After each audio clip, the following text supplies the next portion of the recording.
I moved out on my own in 2024, and these are a couple of things that I learned and wish I would have known before moving out.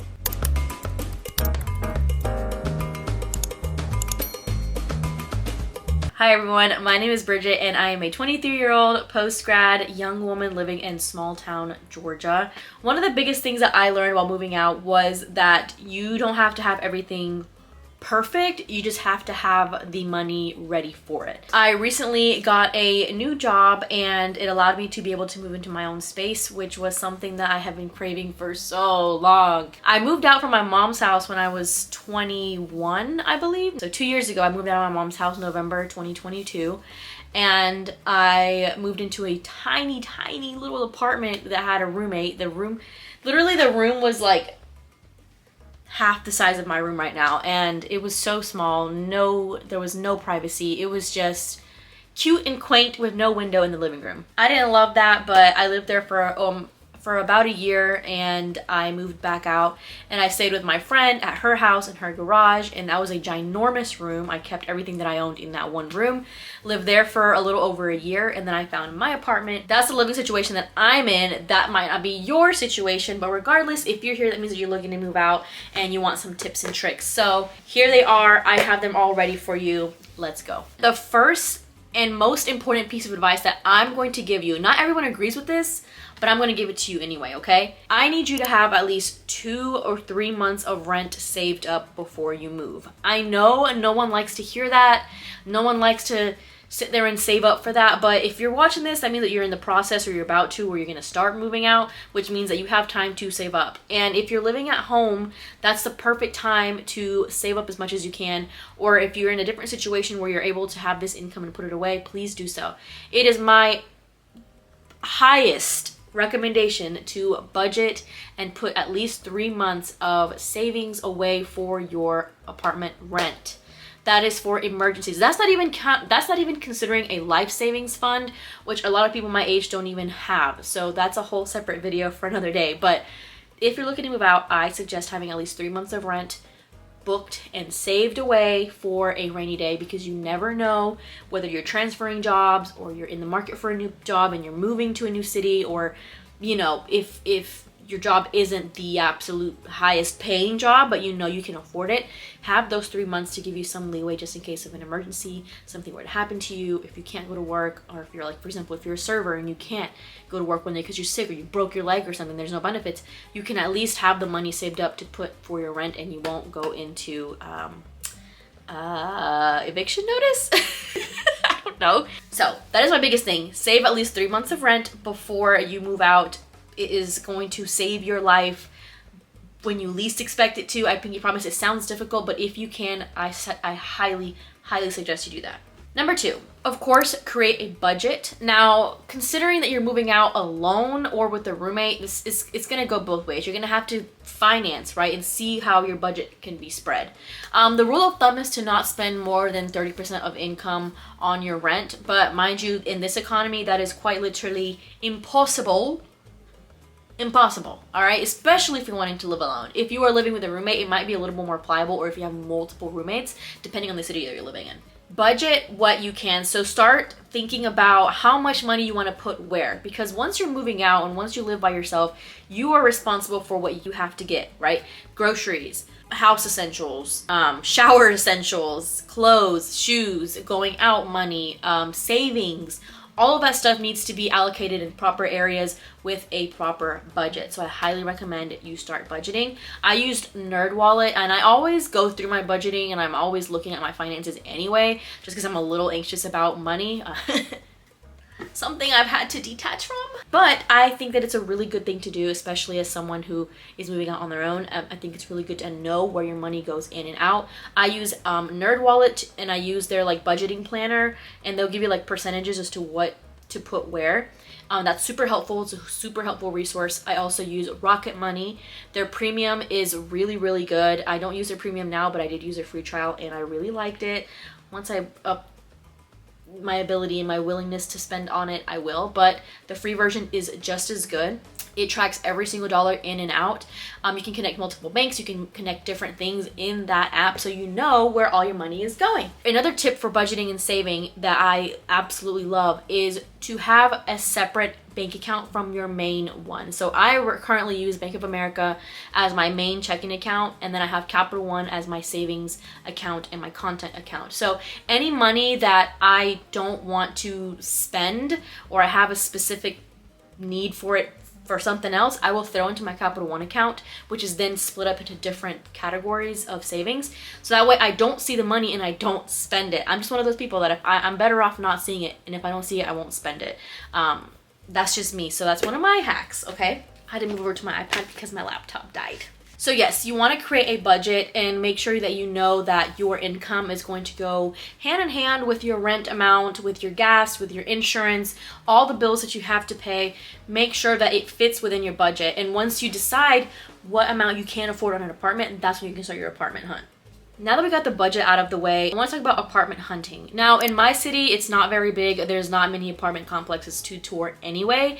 But I have learned a couple of things from the current search that I have been on. I toured several units around my city, and honestly, guys, the biggest piece of advice is to go see them in person if you can.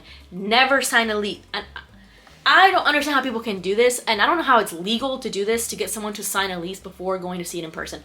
That makes absolutely no sense to me, but if you can help it, do not sign a lease until you can go in person and go see the units, because you don't want to sit here and get bamboozled and show up on your move-in day and get the keys and be like, what is this? Some of the things that I was looking for in an apartment was exceptional lighting. I film, I'm a content creator, I like good lighting. So right now I'm in front of my 2 windows and my entire apartment complex has pretty decent lighting. Number 2 was location. I like where my apartment is right now. It's centrally located, so it's near my gym, near my job, it's near my family's house. It's pretty, and near my like Walmart, and so it's like a really good central location for me personally. Look at where you want to be at, whether it's closest to your job, closest to your gym, closest to your local grocery stores. If you live in a walkable city, you know, consider where the apartment location is so that you can walk to work or walk, you know, to your favorite places. That's something I would consider and make that a priority when you're finding an apartment complex. And it's different when you're in a big city too, because then you have more options, versus here, you know, where I live, it's just kind of like you only have a handful to pick from. Always ask your leasing agent all the details. Don't be afraid to ask questions. And I think that if you meet and encounter a leasing agent that's just kind of a jerk and doesn't really want to answer your questions, then you're probably better off not going to the apartment complex anyway, because that's just representative of how it's going to be towards you when it comes to maintenance calls, when it comes to any kind of problems that you might have, any issues with the unit, the property. So you want to make sure that the people that you're leasing from are decent people that have decent customer service, and that have people that are gonna be there to help you when you're in need of something. Okay, so now that you've toured your apartment, now you want to select an apartment, right? So you've gone through the motions, you've went to go see it, you've asked all the right questions, you've asked the leasing agent about, you know, how the water works, how the Wi-Fi works, you know, amenities, how it, you know, the average amount of the electricity bill looks like. Once you get all of that situated and you ask all the proper questions, that's when you're gonna come in and get your keys, right? So then you come into your move-in date. On your move-in date, and this is a mistake that I made in my first apartment when I first moved out of my mom's, I did not write down every detail and I did not submit it. And whenever a month rolled around and there was issues in my property, they basically said that there's nothing that they can do. It was my fault, basically. So when you move in, they're going to give you a move-in checklist, which means that they're going to have you inspect the unit, and you're going to have to write down everything that you see that you don't like or that needs fixing. And if you don't turn that in, that means that you are responsible for the way that the apartment looks, and there is nothing they can do about it. And if they don't like it and it's not up to par when you move out, you are charged out of your security deposit. I don't know about you, but if I paid a full month's rent and security deposit, then I think I would do my best to get that back. So to avoid that happening, make sure that when you get that checklist, you go in and you detail everything, you take photos and you put it all in a file and you send it over to your leasing agent and your leasing office, and make sure that they know that you have inspected this unit, that you have checked everything, and that everything is up to par and up to your standards. And if it's not, that they need to fix it before, you know, the following week or 2 weeks. Also, before I move on from leasing and the actual units, make sure that you understand your leasing agreement. I went through and put my leasing agreement through ChatGPT and had it summarize it for me and give me the main points. Sometimes they'll have specific restrictions on guest counts or, you know, different cars staying in your lots. You'll see all the details in your leasing agreement. Sometimes it's a very long document, but I highly recommend that you read through it thoroughly, or you run it through ChatGPT and make sure that it tells you and spits out all the high points and explain everything to you in layman's terms, because you don't want to be caught by surprise. For whatever reason, you get to know, you know, what's refundable, what's not, what they'll cover and what they won't cover. You want to make sure that you get all of that done before obviously picking up your keys. Okay, now that you have listened to me yap about the leasing agreement and making sure that everything's up to par, you want to get renter's insurance. Most places will prompt you to do and get renter's insurance. I usually do mine through Progressive. I pay like $150 or $200 and it's set for the year. And that just gives you some leeway when it comes to like fires or flooding or whatever. Renter's insurance is really important for you to have and for your leasing agent to have. And some people won't let you move in until you have it. So just putting that out there, get that out of the way, the sooner the better. And you'll be able to establish yourself properly in a new apartment complex. Now it comes down to all the things that you need, right? So I see a lot of videos and people talk about, oh, like how to furnish your apartment, like what to buy, things like that. So when I first moved out, I left my mom's house with a bunch of stuff. I had muffin tins, cake pans, all the things, but in terms of baking, I already had them. I didn't have a pots and pan set, and my lovely roommate, she allowed me to use hers. You know, we were really sweet. She was really sweet. We were really cool with each other. So she would let me borrow some of her stuff, and I'd let her borrow some of mine, and it was just kind of like that dynamic, just because we didn't need two sets of pans, especially in that small behind kitchen. So I kept a lot of my stuff kind of hidden, put away. We split up our areas. But if you're not like me and you have nothing and you're looking to move out, I would say to start now. I would get like one of those big plastic bins, and I would fill it up with all the little things that I need. I would go through ChatGPT, right? And I would ask Chat, maybe give me a list of household essentials that I need before I move in. You literally get an entire list of things, and you just kind of go by the book and like scratch off all the things that you need. So plates, cups, utensils, spatulas, toilet plungers, all the little things that you might need in your house that you might not know about. ChatGPT it, and go through, make a list, and start buying them whenever you see them. Or maybe you like to go thrifting and you like to see things at estate sales. You will never know what you'll find, and it's good to start stocking up before you move out. That way, whenever you do move in, you're not scrambling for things, and you're not, you know, you have nothing when you walk into your apartment. Now, if that works for you, that's fine, but I'm pretty sure that it's nice to kind of sit in your unit, even if you don't have a couch, but you have plates to eat off of. So that's what I like to do. I would stock up on everything beforehand. There's a lot of good sales, especially around Christmas time, you know, Black Friday. There's a lot of good stuff that you could potentially get on good sales and good prices before you actually move out. So by the time that you do move out, you'll have everything that you need kind of in store, and you just kind of start unpacking and just getting things situated. I had most of my stuff already.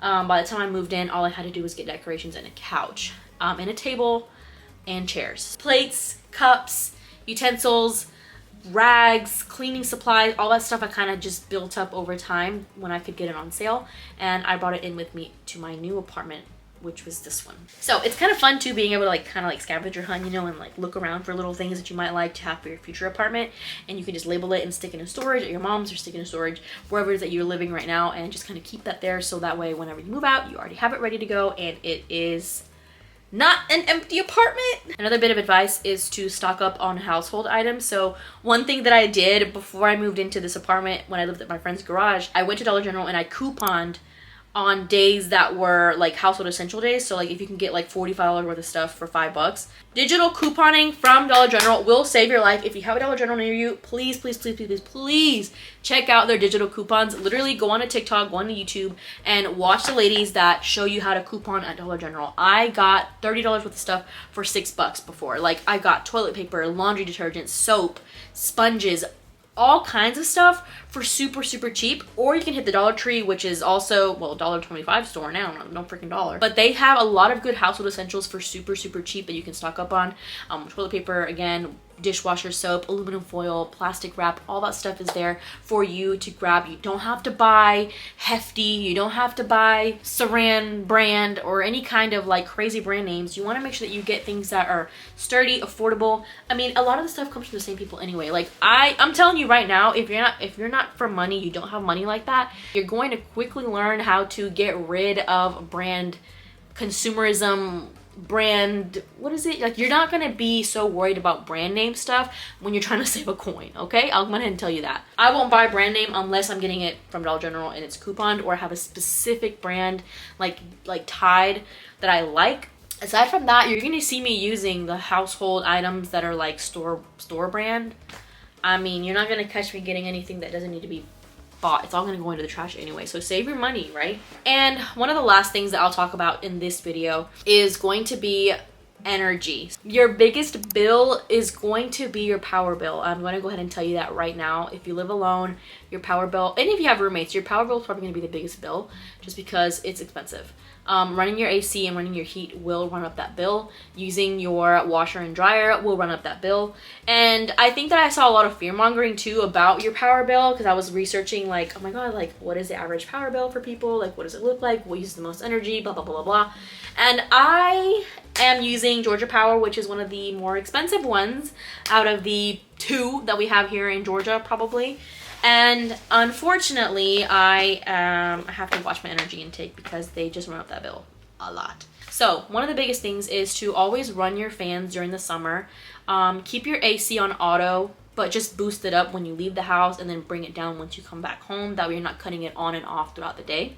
In the wintertime, I like to use my little space heater. I use a space heater just because my house is so big. I don't really keep the heat running anyway, unless I'm like in the kitchen or whatever. But at night, I'll like cut it back up to like 73, and I'll just keep my space heater on if it's really that cold. But just be mindful of, you know, your energy usage. Hot showers are probably another one that's going to run up the bill both in water and electricity, so be mindful of that. But I budget out at least $100 a month or more in the summertime for power. You just want to be mindful of that. Just know that that's going to be your biggest bill. So yeah, your biggest energy consumers are probably going to be your washer and particularly your dryer. Anything that uses heat, your dryer and your water heater, and your actual AC and heat coming out of the air vents. So that is going to be your biggest bill. So be prepared to budget that into your overall budget, right? So rent does not include utilities, and utilities means water and power and potentially garbage, pickup, disposal, all that's included in my rent, but I still technically pay it anyway. So that's something to consider and think about. If you're thinking about moving out, guys, it honestly has been the best decision for my mental health. I love living alone. When I say I love living alone, guys, I love it. Okay? I have no regrets. I come from a big family. I love my family to death, but I was always overstimulated at the house. I could not stay there very much longer anyway because we have a very big family and we had no space. So I had to get out of there, and my sister moved out for college. I decided to leave 1 year before graduation, and then I've lived alone ever since. So I'm really excited, and I thank you for watching this video. I haven't been on YouTube in a very long time, so I feel a little nervous about posting this just because I haven't done a YouTube video in so long.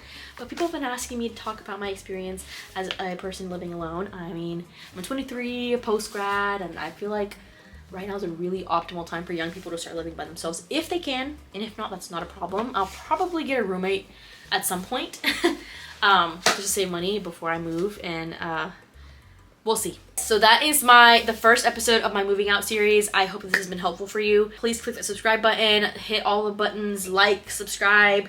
Do people even say that anymore? Leave a comment down below if you're moving out. If you're anything like me, first-gen Latina living alone, like that's a whole thing in itself. First-gen Latina living alone. Yes, not many people can say that, and not many people can be my age and not have children. Okay? I just wanted to quickly share a couple of things with you guys, and I'm really thankful that you've watched this video, and I hope that this has been helpful, and if it has, leave a comment down below. Thank you so much for watching. I'll see you in the next one. Bye.